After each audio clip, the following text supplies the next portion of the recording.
All right, welcome back to Market Day Report. I'm Scott Shellady, otherwise known as the Cow Guy. Coming up on the noon hour Central Time, let's see how these markets have got, what they've got in store for us. Let's see what we're doing here as we get to that noon balloon or the noon swoon, whatever it may be. We're 1 3/4 cents lower in July right now. That's July corn, 467 1/4 last. That's the last price, and that's only about what, a half cent off the low of the day. No, wait, it's a penny and a half off the low of the day. We haven't really done any much. So just over a 5 cent. 5 1/4 cent range. So there you go. That's D's. That's July. The D's is now 488 even, and that's down a half cent. So not a lot going on. Small ranges here today. We're just tailing off just a little bit in corn.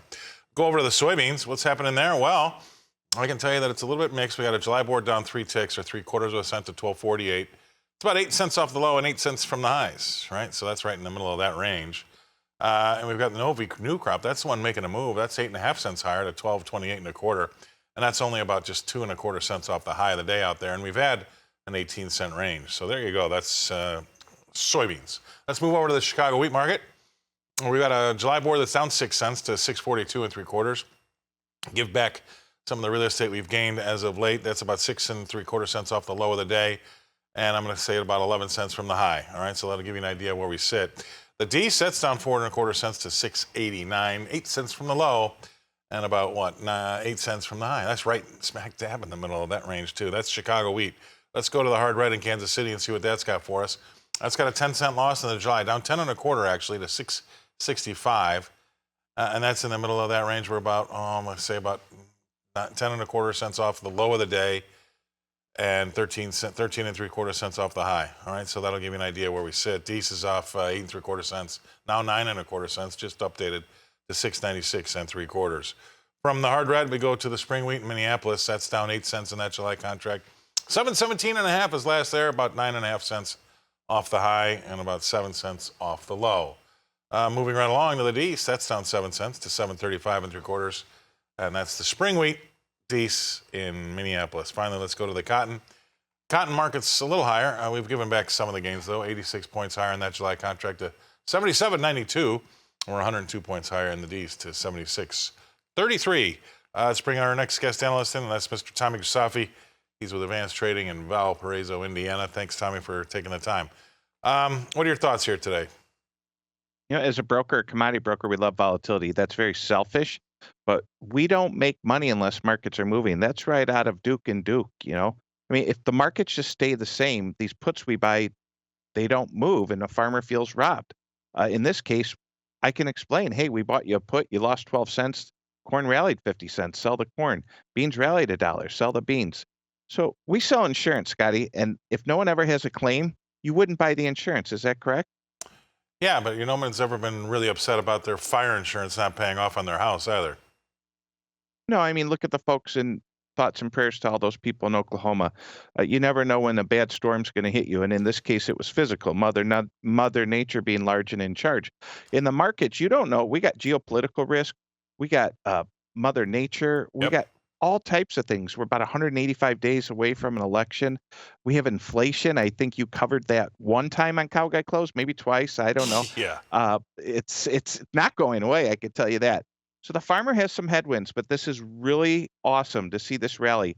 We were extremely worried about old crop. Today on ATI Pro Media, right after I get off show with you, we're going to record something about the next 100 days in corn, wheat, and beans. And in the next 100 days, old crop corn, wheat, and beans are going to have a birthday party. And Scotty, I know you don't like to miss a party and you like cake and cookies and ice cream. You don't want to be at that party. You do not want to be at the 100-day birthday party here in 100 days for old crop grain if we get this crop in time and we really come out of the gate selling. So we have weather problems in South America. We got a trifecta down there, 2 wet and spots, 2 dry in spots, and bugs eating corn in Argentina. We have dry weather in Russia, and we had a little frost in Russia. There's things happening that got us here. If the American crop goes in, the drought monitor map comes out on Thursday, you are going to see very little drought on the United States map. Back to you, sir. Yeah, and I can smell what you're cooking, and that could pressure things. So don't.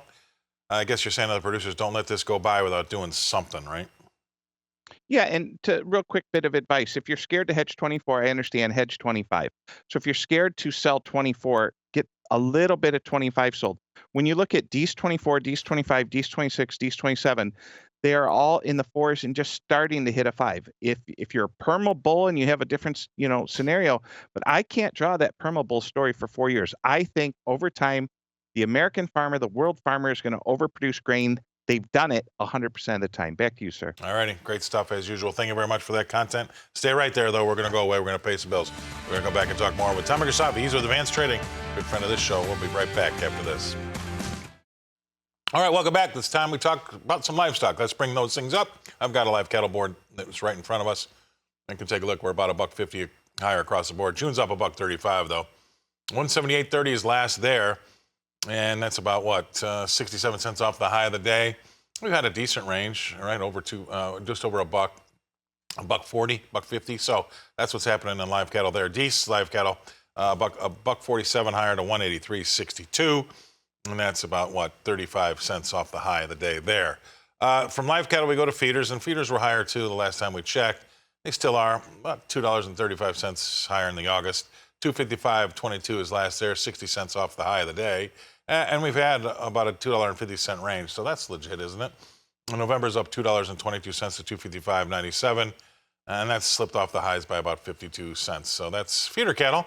And if we go to the lean hogs, we'll get an idea about what they're doing.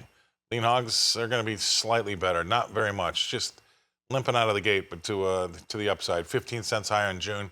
98.32 is last there. Now 98.40. That's 30 cents off the high. Off the low. Sorry, 30 cents off the low of the day there. We haven't really had a huge range, but you could say it's about $2.40, I guess. If we move out to the July, that's up 72 cents to 102.87. And that too is getting a little bit too close to the low of the day by 35 cents to make some people a little uncomfortable. Anyway, that's lean hogs. Let's bring them back in. That's Tommy Grisafi, Advanced Trading from Valparaiso, Indiana. Anything jump out of you there, Tommy?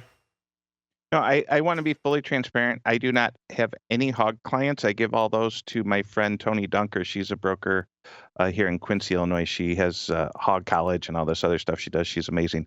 She is the gal who knows a lot about hogs. I love talking about corn, and corn gets put into hogs. Meal gets put into hogs. We need to feed cattle something. And the hog producer did have risk that I'm always surprised when the hog producer looks over there and sees cheap meal, affordable meal, before a growing season doesn't get that locked in. I used to talk about that a little more in your show. I haven't mentioned it lately. Meals had a big up move, of course, with beans. As far as cattle, we're hopefully, fingers crossed, we're past the bird flu stuff. Did not test positive in beef. I think all the rogue stations that decide they are experts on food have run their story and got their 10 clicks on their stupid clickbait stories. I think the weather's going to break next week. It's going to get really nice out, and I hope we sell a lot of product at the counter. The biggest risk, the cattle guy has some risk coming down the pipe, but with the stock market doing as well as it is and everything else, just call you and I wrong that we really think the stock market's going to roll over, but it hasn't. And I want America to do well. I'm okay with being wrong. How about you, sir? Yeah, well, I got stocks. But at the same time, just want to make sure everybody's got that yellow caution flag up because that could affect cattle. You're right, and we'll see. But interesting way to look at it, and we'll keep doing that every day. Thank you very much, Tommy, for being on. All right, that's Tommy Grisafi. He's in Valparaiso, Indiana, in his mom's basement. They're waiting for the grilled cheese and tomato soup today, I think it is. That sounds actually so nice. Thank you, Scott.